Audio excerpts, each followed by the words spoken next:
Assalamualaikum warahmatullahi wabarakatuh. Selamat berjumpa kembali dalam pembelajaran IPA bersama Ibu.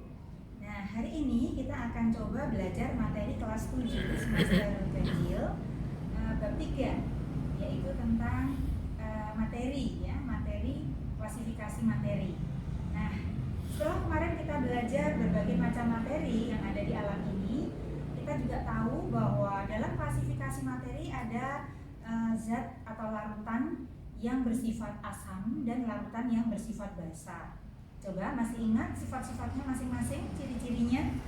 Ya, kalian nanti coba cari di buku kembali ya untuk ciri-ciri larutan yang bersifat asam dan larutan yang bersifat basa.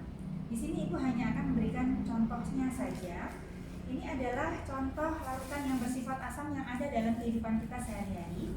Di antaranya adalah pasta gigi, kemudian sabun mandi, kemudian sampo, sabun cuci. Ya, nah ini adalah semuanya merupakan larutan yang bersifat basa. Masih ingat cirinya? Coba kita ingat kembali. Ada sifatnya apa? Rasanya pahit. Ya, rasanya pahit. Kemudian kadang-kadang ini ada yang licin ya, licin di kulit ya, licin di kulit. Kalau kita rasakan itu terasa licin. Nah, nanti coba kalian lihat lagi ciri-ciri yang lain untuk sifat larutan basa. Sekarang kita ke larutan yang sifatnya asam. Contohnya apa? Misalnya di sini Ibu hanya membawa cuka, kemudian ada juga jeruk. Ya. Di alam banyak sekali contohnya dan kalian bisa sebutkan, tambahkan contohnya yang lain. Apa saja cirinya? Rasanya sudah pasti asam. Ya, rasanya asam. Tapi jangan sembarang mencicipi setiap larutan yang kita tidak tahu apa larutan tersebut. Ya. Nah, kita lanjutkan. Kalau kita tidak tahu ini larutan apa ya, nah bagaimana cara kita mengetahuinya? Nah, salah satunya untuk mengetahui apakah suatu zat itu bersifat asam atau basa, maka kita buat larutannya dulu, kemudian kita siapkan indikatornya.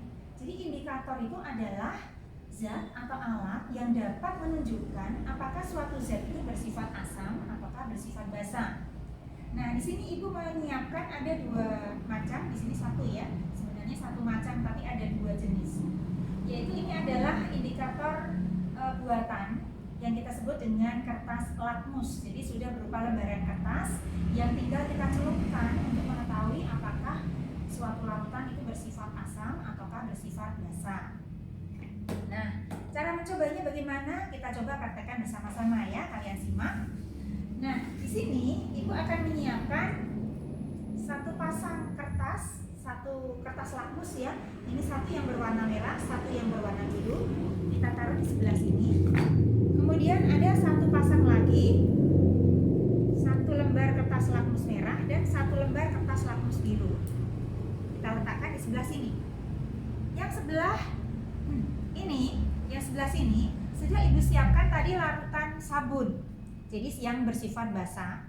Kemudian yang sebelah sini sudah Ibu siapkan larutan yang bersifat asam, yaitu tadi menyiapkan cuka, Ibu siapkan cuka di sebelah sini. Nah, sekarang kita cek dengan kertas lakmus ini. Kita coba yang bersifat basa dulu. Kita cek dengan yang kertas lakmus biru. Ini sebelum ditetesi dengan atau sebelum dicelup ke larutan yang bersifat basa. Kita celupkan. Nah, ternyata tetap berwarna biru. Lakmus biru dicelup ke larutan bersifat basa, warnanya tetap biru. Kemudian kita lihat lagi, kita coba lagi. Di sini dengan lakmus merah. Kita celup ke larutan yang bersifat basa. Iya. Ternyata dalam sekejap larutan ini mengubah warna kertas lakmus merah menjadi biru. Jadi yang biru tetap biru, yang merah menjadi biru. Ini untuk larutan basa. Sekarang kita coba untuk yang larutan yang bersifat asam. Kita coba dengan kertas lakmus merah terlebih dahulu. Ini sebelum dicelup. Lakmus merahnya kita celup, ternyata tetap berwarna merah. Ya. Sekarang kita coba dengan lakmus biru. Lakmus biru ini sebelum dicelup, masih berwarna biru ya. Kita coba celupkan. Ternyata dalam sekejap berubah menjadi merah. Nah, inilah sifat asam. Jadi senyawa yang bersifat asam akan mengubah semua lakmus menjadi merah.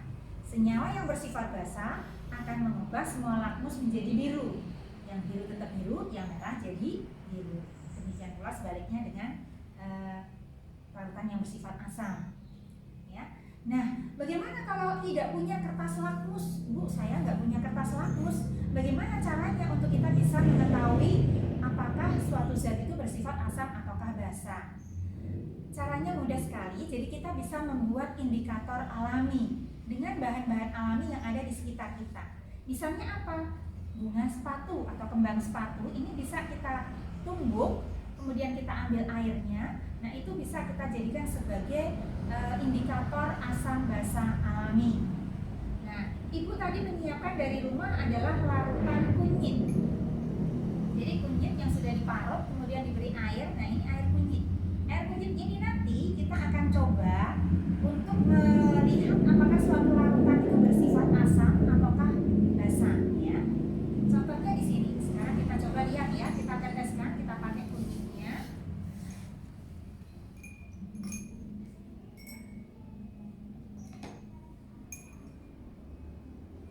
Kita teteskan ke larutan yang bersifat asam terlebih dahulu. Kemudian ada 3 tetes lagi ke larutan yang bersifat basa. Iya. Ini adalah larutan aslinya.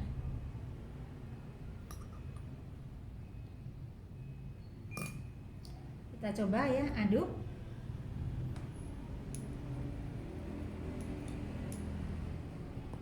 Ya.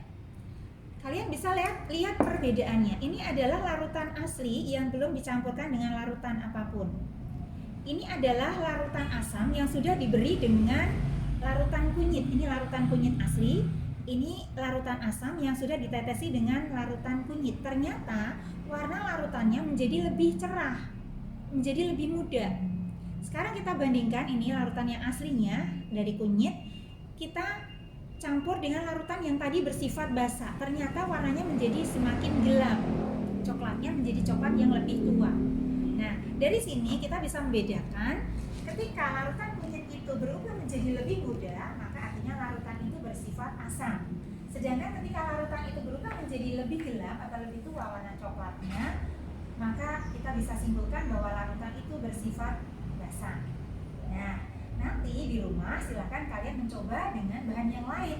Misalnya kalau ada kembang sepatu, kalian bisa pakai kembang sepatu. Atau kol merah juga bisa digunakan untuk alat atau sebagai indikator alami asam basa. Ya, sampai di sini bisa dipahami. Nah, sekarang tugasnya adalah kalian coba praktekkan di rumah. Apa yang ada di rumah kalian praktekkan dengan menggunakan indikator alami yang ada di rumah kalian. Kalian coba dan kalian buatkan laporan dan foto kegiatannya, 1 foto saja. Laporannya itu dalam bentuk format yang berisi judul, kemudian tujuan, alat dan bahan, cara kerjanya, kemudian hasil pengamatan itu berupa tabel, ya. Kalau yang bersifat asam seperti apa, yang basa seperti apa. Kemudian yang terakhir adalah kesimpulan. Oh, berarti larutan ini bersifat asam, larutan ini bersifat basa. Seperti itu ya. Nanti kalian coba kerjakan di rumah. Nah, kalau ada pertanyaan atau ada yang kurang jelas, kalian bisa tanyakan langsung ke ibu atau nanti dalam pembahasan yang akan datang. Sampai di sini dulu. Terima kasih atas perhatiannya. Wassalamualaikum warahmatullahi wabarakatuh.